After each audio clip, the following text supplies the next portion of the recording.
الشوق يبقى في اغترابي فقير في الحياة مبي ومن يأمنك يا دنيا الدوام.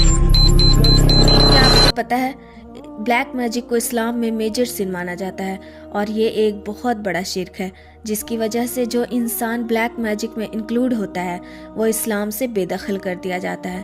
اور آج کل تو لوگوں کے آن لائن سروسز ہیں، پیکیجز نکلے ہوئے ہیں جس کو اسلام نے سختی سے منع کیا ہے، وہ کھلے عام ہو رہا ہے.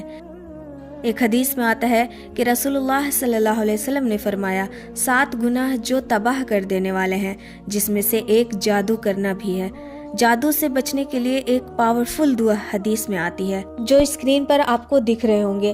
اسے اپنے بڑوں اور بچوں پر پڑھ کر دم کرتے رہیں، انشاءاللہ آپ جادو سے محفوظ ہوں گے.